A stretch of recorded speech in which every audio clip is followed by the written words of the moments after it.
Isang napakalakas na pagsabog ang yumanig kahapon sa Dnipropetrovsk na rehiyon ng Ukraine. Agad na tinawag ito ng mga lokal na otoridad bilang isang krimen sa digmaan at nag-anunsyo ng malawakang paglikas ng mga sibilyan. Hindi bababa sa 3 pribadong bahay ang tuluyang nawasap at 15 pa ang nasira. Yan ang naging resulta ng pagsabog malapit sa Dnipro kahapon. Nalaman ang tungkol sa insidente noong Martes, ika-25 ng Agosto, opisyal na hindi pa kinukumpirma ang dahilan ng insidente. Ang pulisya at ang serbisyo ng estado para sa mga emerhensya ng Dnipropetrovsk na rehiyon ay umiwas magbigay ng komento at pinayuhan ang mga mamamahayag na hintayin ang pahayag mula sa pamahalaang panlalawigan. Ngunit hanggang ngayon ay wala pa ring malinaw na sagot. Daang tao ang agarang inilikas mula sa kanilang mga tahanan sa komunidad ng Peshchanskaya sa distrito ng Samar. At ang problema ay ito ng ikatlong insidente ng ganitong uri ng mga pagsabog at pangalawang aktibidad na may detonasyon sa teritoryo ng Ukraine sa nakalipas na 2 buwan.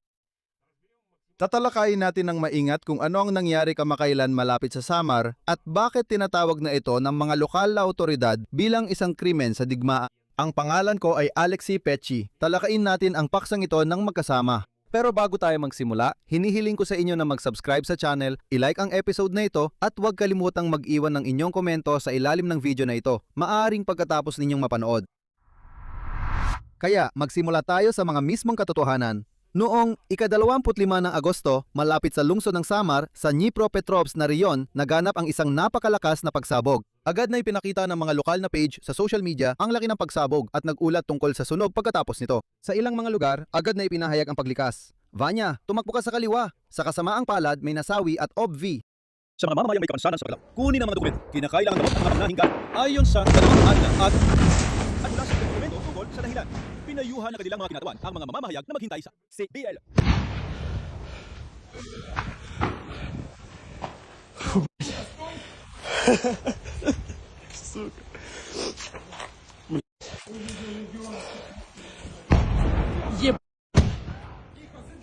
Sa kasamaang palad, mayroong nasawi, isang babae at mahigit 10 ang sugatan. Ito ay ayon sa pahayag ng Administrasyong Pampamahalaan ng Distrito ng Samar ng Dnipropetrovsk Oblast.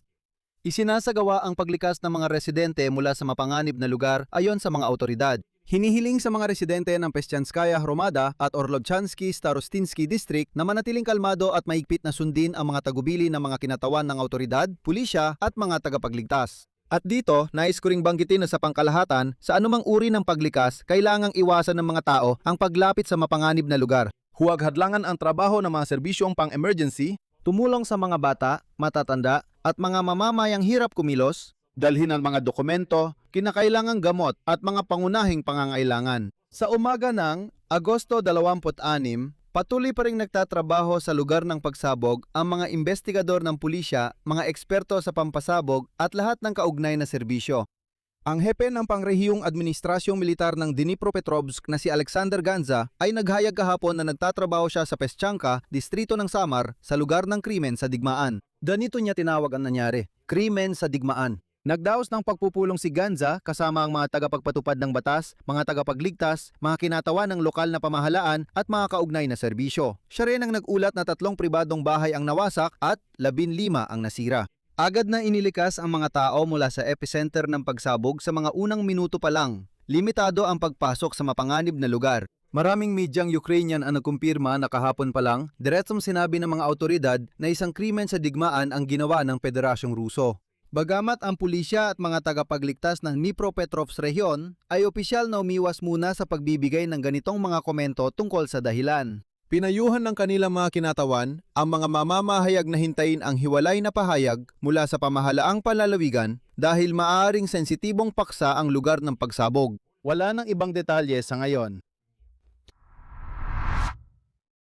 Pero sa kasamaang kalad, mukhang katulad ito ng mga nangyari na dati at hindi pa ganoon katagal. Noong gabi ng ika-6 ng Hulyo, paalala ko lang na yung taon, inatake ng mga tropang Ruso ang Visnevoy malapit sa Kyiv. Pagkatapos ay nagkaroon ng kasunod na pagputok ng mga pampasabog na nakaimbak sa bodega. 8 ang nasawi, 29 pa ang nasugatan, 5 kalye ang nawasak at mahigit 6 na raang katao ang pansamantalang inilikas. At dito, diretsahang tinawag ni Pangulong Volodymyr Zelensky ng Ukraine ang sitwasyon na lubhang kakilakilabot at iniulat na mayroong imbakan ng mga bala sa Vyshnevoy at mismong ang bodega na iyon ang tinamaan ng kalaban. Narito ang kanyang sinabi. Ang mga may sala ay pananagutin sa kasong kriminal at tiyak na matatanggal sa trabaho sa Ukroboronprom dahil ang bodega ay isa sa mga pagawaan ng Ukroboronprom. Pagkatapos makalipas ang ilang araw, natukoy ng serbisyo ng seguridad ng Ukraine ang mga partikular na pinuno ng mga pagawaan ng Ukroboronprom na naglagay ng bodega mismo sa Vyshnev, malapit sa mga tirahan. Nagbitiw noon ang direktor ng Ukroboronprom at makalipas lang ng mahigit isang linggo, dalawang pinuno ng mga pagawaan ng concern ang tinanggal sa trabaho dahil sa paglabag sa mga patakaran ng pag-iimbak. At ang pinakamahalaga, pagkatapos ng insidenteng yon, iniutos ni Zelensky na suriin ang lahat ng mga bodega ng armas sa Ukraine upang matiyak na malayo ang mga ito sa mga tirahan.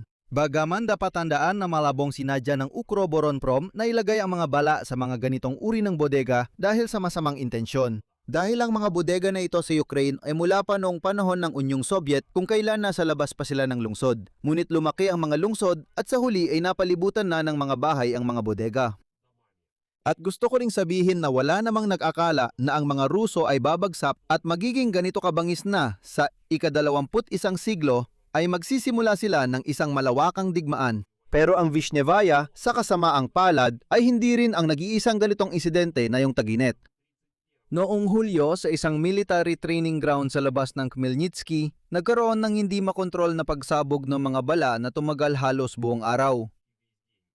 Ang State Bureau of Investigation ay nagsagawa ng pre-trial investigation kagad sa dalawang bersyon. Ang una ay ang paglabag sa mga kinakailangang pansiguridad sa pagdadala o pagbaba ng mga bala na maaring naging sanhi ng unang pagsabog at kasunod na detonation. At ang pangalawa ay sinadyang pagpapasabog o sabotahe.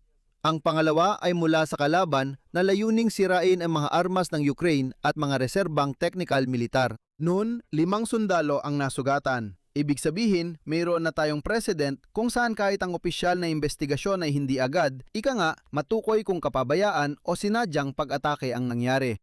Eksaktong ganun din ang kawalang katiyakan tulad ng sa kasalukuyang pangyayari malapit sa Samar sa Dnipropetrovsk na rehiyon. Sa totoo lang, ang mga ganitong pagsabog sa mga imbakan ng bala sa teritoryo ng Ukraine ay naitala na rin bago pa magsimula ang malawakang digmaan. Halimbawa, noong 2018, ang pagsabog sa arsenal ng militar malapit sa Ichnya sa rehiyon ng Chernihiv ay nagdulot ng paglikas ng 12,200 tao. At sa mismong imbakan na may lawak na 682 ektarya, may nakaimbak na humigit kumulang 88,000 toneladang bala. Ibig sabihin, ang problema sa kaligtasan ng pag-iimbak ng mga bala sa Ukraina ay matagal na at sistematiko. Umira na ito bago pa ang 2022 at bago pa man ang panahong yon, inaatake na rin ng mga Ruso ang mga pasilidad na ito. Pero sa panahon ng malawakang bigmaan, bawat ganitong insidente ay automatikong nagbubunsod ng tanong, ito ba ay kapabayaan o sadyang pag-atake ng kalaban?